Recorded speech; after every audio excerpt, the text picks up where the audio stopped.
Boa noite, irmãos. Que a graça e a paz do Senhor esteja sobre a nossa vida na noite de hoje. É uma alegria poder estar aqui nessa data tão especial, tão comemorativa, onde se completam 42 anos de trabalho aqui no bairro Nova Lima. E nós louvamos a Deus pelo início desse trabalho e pela continuidade dele ao longo desses anos, porque nós sabemos que esse trabalho não é uma obra de homens tão somente.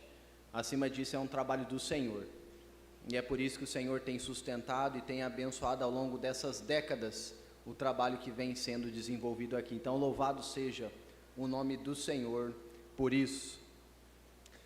Eu estava dando uma lida na história, no registro histórico, da congregação, e eu pude identificar ali alguns dados muito interessantes, Essa congregação, ela teve início lá no ano de 1983, eu nem estava pensando em nascer ainda naquela época, e essa congregação, ela começou na casa de uma pessoa, e ali ficou durante alguns anos, até que depois de alguns anos, o trabalho veio para esse local onde nós estamos hoje. E aí há mais de 30 anos, então, esse trabalho vem sendo desenvolvido aqui. Interessante, Edivaldo, que eu vi teu nome lá em Dalmerinda também. Vocês fizeram parte da história aqui dessa congregação. Vocês, durante algum tempo, foram evangelistas aqui, Ajudaram na condução do trabalho. E vários outros evangelistas, pastores, irmãos, que passaram e contribuíram com essa obra. E um dado que eu achei muito interessante, pastor Flávio, é que a semelhança do pastor Wagner, o senhor está completando 11 anos aqui na congregação. 11 anos que o senhor está aqui à frente desse trabalho. Então, louvado seja Deus por esse tempo que o senhor está aqui e tem se dedicado à obra do Senhor. Nós nos alegramos muito mesmo, tá bom? Irmãos, na noite de hoje, eu queria pensar com vocês sobre o tema Cristo, o fundamento da igreja. Cristo, o fundamento da igreja. Quando nós falamos sobre a igreja do Senhor, é inevitável que nós não falemos no nome de Cristo. Nós temos que falar no nome de Cristo, porque a igreja do Senhor tem tudo a ver com a pessoa e com a obra de Cristo. E quando eu paro para pensar nesse trabalho que vem sendo desenvolvido ao longo desses 42 anos, eu começo a imaginar Cristo, o fundamento deste local, desta igreja. E quando nós falamos, irmãos, de fundamento, nós temos que ter em mente qual é a ideia dessa palavra fundamento. O que significa essa expressão fundamento? Interessante que o dicionário da Bíblia de Almeida, ele diz que fundamento significa um alicerce, uma base sobre a qual se constrói uma casa ou um edifício. Então veja bem, esse local aqui onde nós estamos hoje, ele foi construído sobre um alicerce. Então é interessante porque essas paredes e esse teto que está acima de nós, ele está sendo sustentado por um alicerce que está debaixo de nós, está debaixo desse piso, debaixo dessa terra que nós não vemos, mas nós sabemos que ele está presente. É por causa desse alicerce que esse edifício, que essa construção, ela continua e permanece de pé. Então, se nós podemos nos reunir aqui tranquilamente, sem preocupação nenhuma, é porque nós temos a segurança de que debaixo de nós há um alicerce que segura, que traz estabilidade, que faz esse ambiente, esse local, essa construção permanecer de pé. E quando nós pensamos então sobre Cristo, o fundamento da igreja, isso implica em dizer que Cristo é aquele que sustenta a igreja. Cristo é aquele que conduz a igreja. Cristo é aquele que faz com que o seu povo continue perseverando mesmo diante de um mundo corrupto e mau. Cristo é o fundamento da igreja. E se não fosse Cristo, irmãos, a igreja já teria se desvairecido ao longo da história. Porque, como nós cantamos aqui, em uma das canções agora há pouco, Durante muitos séculos no passado, a igreja foi perseguida e, aliás, ainda continua sendo em alguns países ainda hoje. A igreja sempre foi perseguida, mas ao longo da história Deus tem cuidado, Deus tem preservado, Deus tem abençoado o seu povo, porque Ele é aquele quem sustenta, é Ele quem dá base, é Ele quem está sendo o fundamento da igreja, e é por causa dele que nós permanecemos de pé até hoje. Então, irmãos, tendo isso em mente, Jesus, o fundamento da igreja, eu quero pensar aqui em duas implicações que essa verdade traz para nós. Quais são as duas implicações que nós temos aqui a respeito de Cristo ser o fundamento da igreja? Bem, em primeiro lugar, nós vamos ver que Cristo é o cabeça da igreja. E eu queria convidá-lo para que nós abríssemos aí a nossa Bíblia no texto de Efésios, capítulo 5. Abra sua Bíblia aí nesse texto. Texto de Efésios, capítulo 5.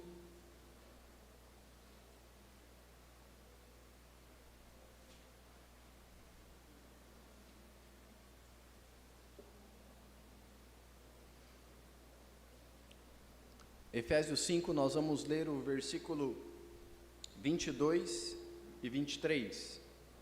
Esse texto apresenta para nós uma das implicações de Cristo ser o fundamento da igreja, que Ele é o cabeça da igreja, Ele é o Senhor, Ele é aquele que tem autoridade, Ele é o líder, Ele é o comandante do povo de Deus. Se você abriu, vamos fazer essa leitura aí em uma só voz, todos juntos. Efésios 5, 22 e 23, vamos lá? As mulheres sejam submissas ao seu marido, como ao Senhor, porque o marido é o cabeça da mulher, como também Cristo é o cabeça da igreja, sendo este mesmo o Salvador do corpo.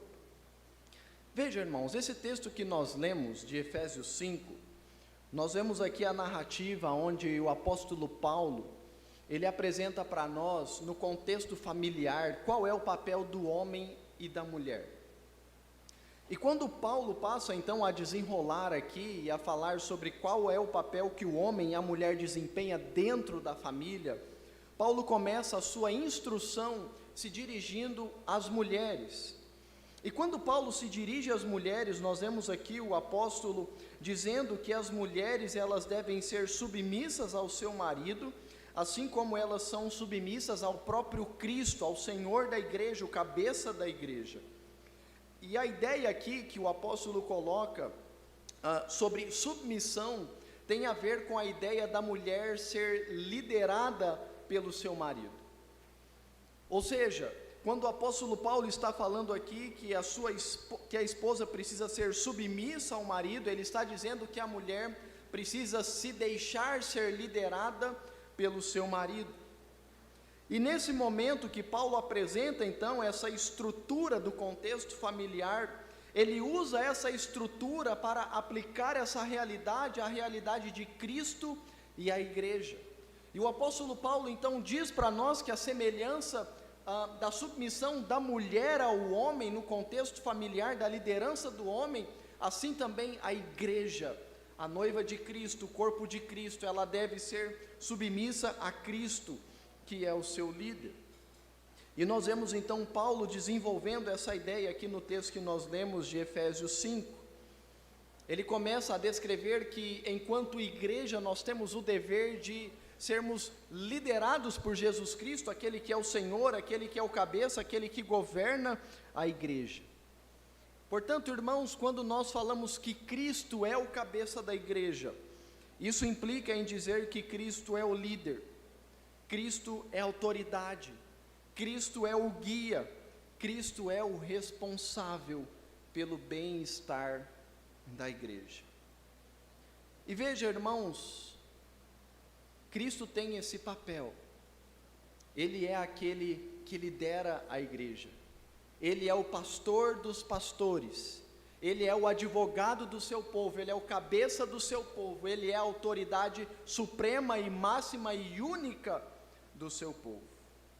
E nós vemos então que a ideia de liderança, a que Paulo apresenta aqui para nós, ela tem dois sentidos que eu passo a descrever então. Em primeiro lugar, como cabeça da igreja, Cristo tem autoridade para nos ensinar, exortar e instruir nos caminhos do Senhor.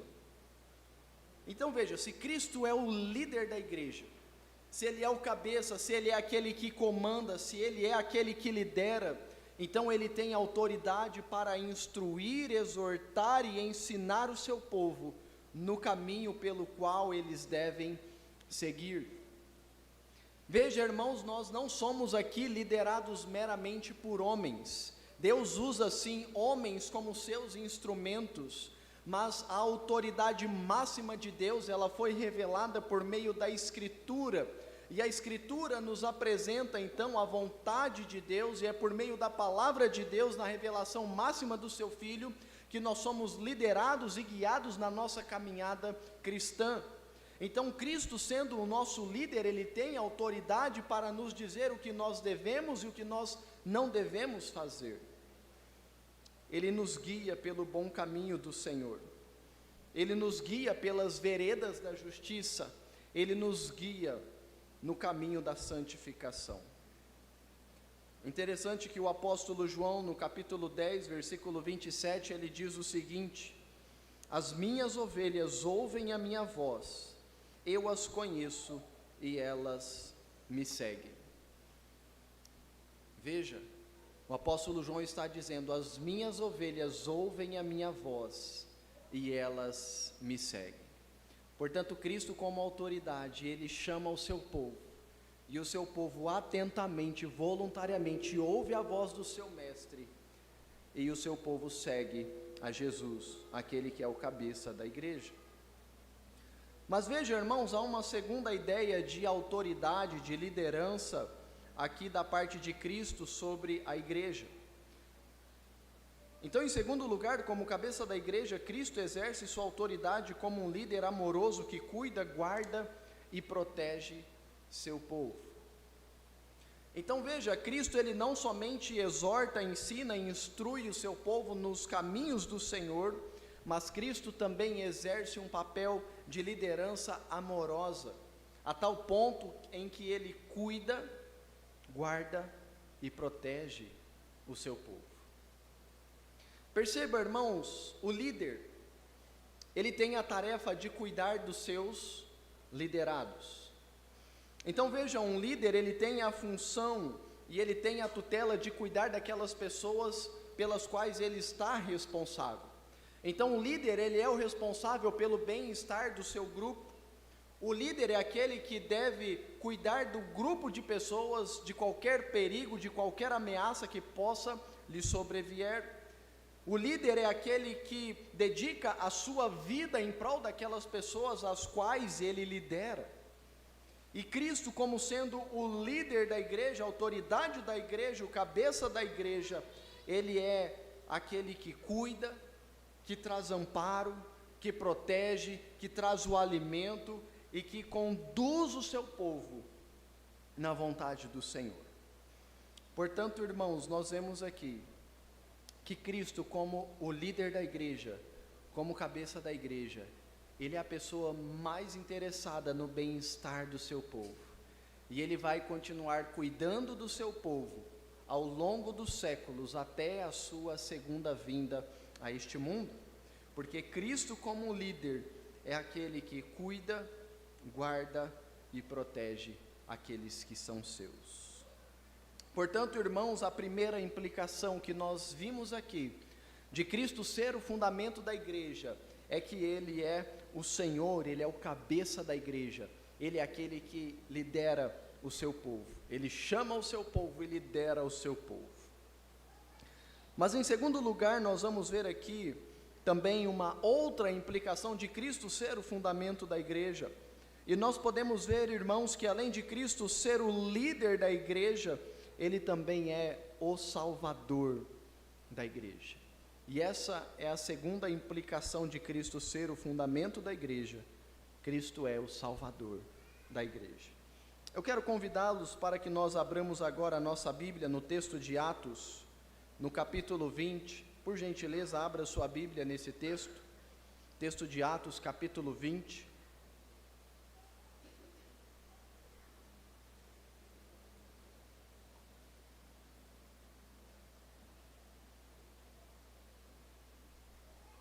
Nós vamos ler em uma só voz o versículo 28. Atos 20, versículo 28, nós vamos ler esse texto que apresenta para nós Cristo, o Salvador da igreja. Se você abriu aí o texto, vamos à leitura. Atendei por vós e por todo o rebanho sobre o qual o Espírito Santo vos constituiu bispos, para pastoreardes a igreja de Deus, com seu próprio sangue, a qual ele comprou com seu próprio sangue. Bem, irmãos, esse texto que nós lemos é um texto em que narra também um momento particular da vida do apóstolo Paulo. Durante a sua terceira viagem missionária, quando ele já estava finalizando esta terceira e última viagem que ele realizou, na cidade de Mileto, ele reúne os presbíteros da igreja de Éfeso, ali nessa cidade, uma cidade vizinha chamada Mileto. E ali nessa cidade, em Mileto, Paulo chama a liderança da igreja de Éfeso, e antes de Paulo partir daquela cidade para retornar a Jerusalém, ele traz aqui as últimas instruções aos presbíteros, aos líderes daquela igreja, da igreja de Éfeso, uma igreja vizinha a Mileto, uma cidade vizinha a Mileto. E é interessante que nessas instruções em que Paulo dá àquela liderança, o apóstolo começa a lembrar aqueles irmãos, aqueles líderes, qual é o papel deles enquanto líderes do povo de Deus. E o apóstolo Paulo então começa a apresentar a eles aqui qual é a função que eles têm como líderes da igreja do Senhor. E veja que interessante, o apóstolo Paulo começa dizendo que aqueles irmãos, eles são líderes escolhidos pelo Espírito Santo de Deus. Aqueles homens não escolheram a eles mesmos, mas foi o Espírito Santo quem os escolheu e os capacitou para a obra do Senhor, para a liderança do povo do Senhor. E na continuação do texto, o apóstolo Paulo apresenta aqui aqueles irmãos de que maneira Deus adquiriu esse povo, a igreja para si. E o apóstolo Paulo então diz àqueles irmãos, a qual ele comprou com o seu próprio sangue. Paulo está dizendo, irmãos, pastoreiem o rebanho de Deus, a igreja de Deus, a qual ele comprou com o seu próprio sangue. Pastoreiem a igreja que é de Deus, a qual ele comprou com o seu próprio sangue. Essa igreja não é de vocês, não foi vocês quem adquiriram elas, não foi vocês quem derramaram o sangue de vocês por elas, mas foi Jesus Cristo, o Salvador da igreja, que se entregou em prol dela. E olha que fascinante, são essas as palavras que o apóstolo Paulo lembra aqueles irmãos. Paulo lembra que aqueles líderes, eles são auxiliares do supremo pastor das suas ovelhas, Jesus Cristo. Paulo lembra que aqueles irmãos, eles desempenham um papel importante no meio do povo de Deus, mas o supremo pastor é Jesus Cristo, aquele que é o dono, aquele que é o líder, aquele que conduz o seu povo. Mas Deus, na sua graça e na sua soberania, chamou homens para que eles pudessem auxiliar no pastoreio do rebanho do Senhor. E é por isso então que Deus continua ainda nos dias de hoje usando nós como seus instrumentos na liderança e na condução do povo de Deus. Mas veja, irmãos, o apóstolo Paulo não deixa escapar que em última instância a igreja ela não pertence a nós. A igreja ela não é nossa, ela é do Senhor. E é o Senhor quem é o Salvador dela. É o Senhor quem envia Jesus Cristo. É o Senhor quem traz a esse mundo o seu Filho unigênito, para que por meio da vida dele, ele se oferecesse naquela cruz, e por meio do sacrifício que Ele oferece naquela cruz em nosso lugar, Ele compra um povo para si por meio do sangue de Cristo. E é por causa do sangue de Cristo que foi derramado naquela cruz, que hoje nós somos chamados filhos de Deus. Nós pertencemos à igreja do Senhor, nós somos escolhidos pelo Senhor e hoje nós somos a noiva do Senhor. Não foram homens terrenos que deram a sua vida por nós, mas foi o próprio Deus encarnado, Jesus Cristo, que veio e se entregou para comprar a igreja para si. Portanto, irmãos, é por causa dessa obra, é por causa da pessoa de Jesus, da sua obra naquela cruz, que hoje nós temos a convicção de que nós somos povo de Deus, nós fomos alcançados pela sua graça, porque Ele é o Salvador da igreja. Então veja, Cristo Ele não é tão somente o Senhor, Ele não é tão somente a autoridade, o líder da igreja, mas Ele também é o Salvador da igreja. Ele é aquele que entrega a sua vida para resgatar o seu povo a quem Ele escolheu antes mesmo da fundação do mundo. Então veja, irmão, se nós estamos reunidos aqui hoje, como povo de Deus, como igreja do Senhor, é tão somente por causa da obra de Jesus naquela cruz. E se nós hoje podemos nos considerar filhos de Deus, é porque Cristo Jesus é o nosso Salvador. Ele é aquele que entregou o seu precioso sangue para fazer com que nós nos tornássemos povo de Deus. E nessa perspectiva nós temos a esperança de que hoje nós estamos aqui, já pertencemos ao Senhor, somos do Senhor, mas ainda não vemos Jesus Cristo face a face.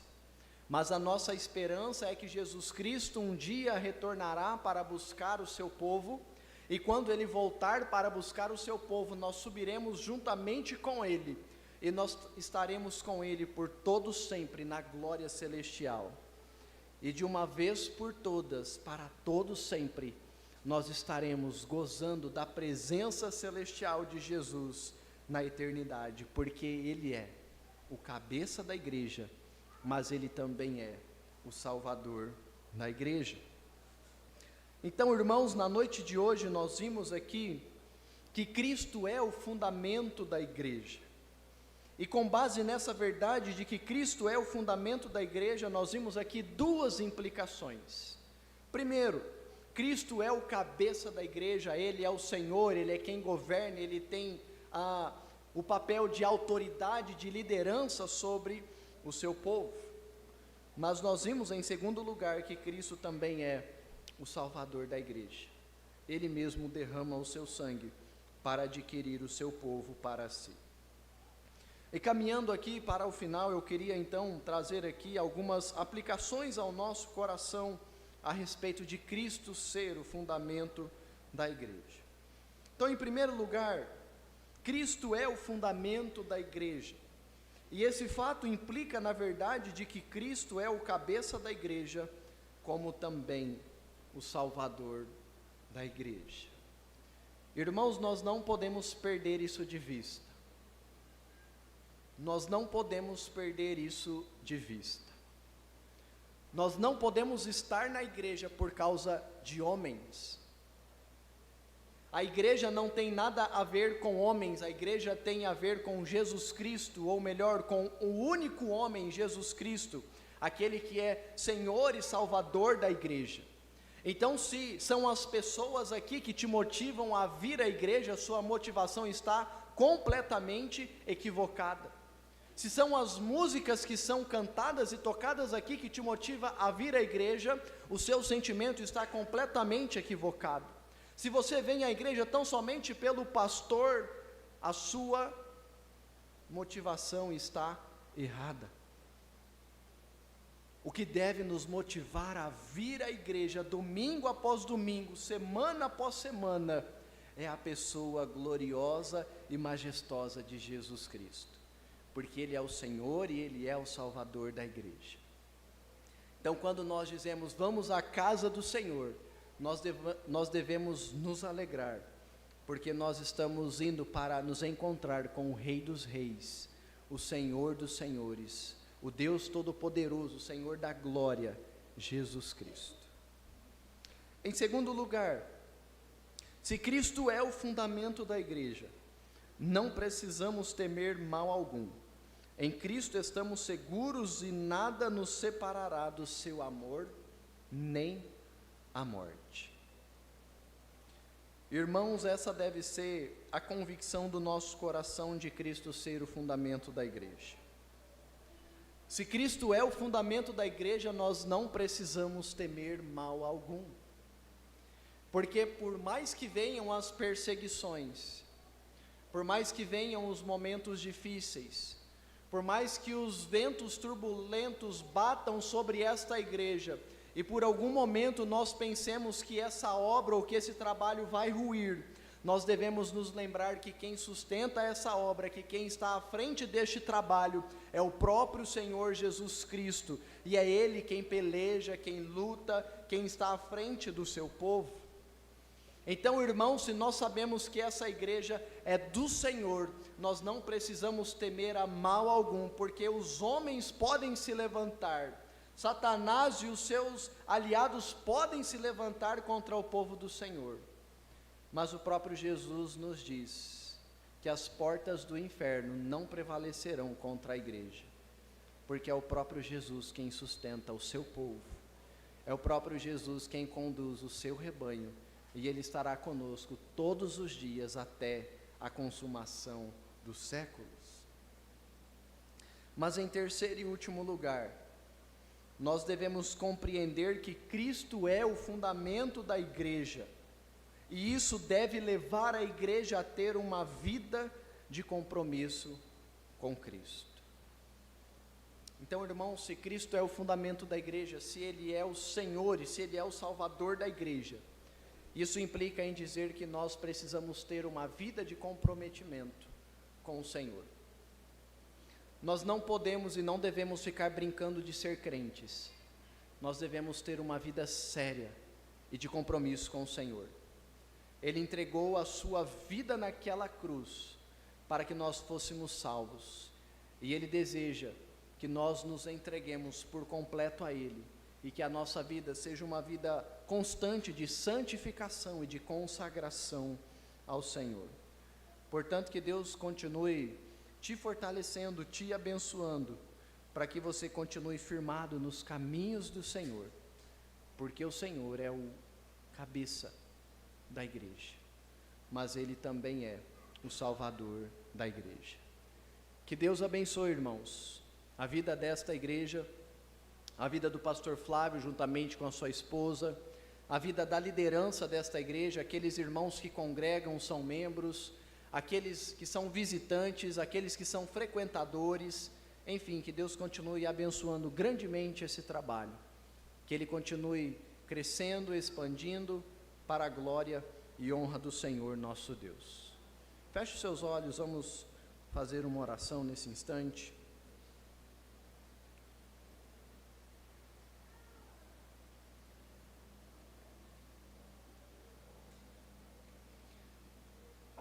Ó Deus, nós nos alegramos por essa noite de celebração, essa noite de gratidão, por mais um ano em que a congregação Nova Lima completa aqui, ó Deus, de trabalho nesse bairro. São 42 anos, ó Deus, espalhando a palavra do Senhor, espalhando o nome do Senhor aqui nesse bairro. Nós louvamos o Teu nome, ó Deus, porque ao longo do tempo, ao longo das décadas, o Senhor tem sustentado esse trabalho. E nós sabemos que esse trabalho só está de pé porque esse trabalho é um trabalho do Senhor. Essa é uma obra do Senhor e é o Senhor mesmo quem conduz, quem dirige e quem está à frente desse trabalho aqui. Ó Deus, nós pedimos que o Senhor continue fortalecendo os irmãos desta igreja, continue fortalecendo a liderança desta igreja, continue, ó Deus, fortalecendo todas as pessoas que estão envolvidas no trabalho desta congregação, para que esta igreja continue crescendo, se desenvolvendo e sendo uma testemunha do Senhor aqui no bairro do Nova Lima, aqui na cidade de Campo Grande, aqui no nosso país, no Brasil e em todos os cantos do planeta Terra. que essa obra, Deus, continue prosperando para a honra e glória do Teu nome. Assim nós oramos, em nome de Jesus, amém.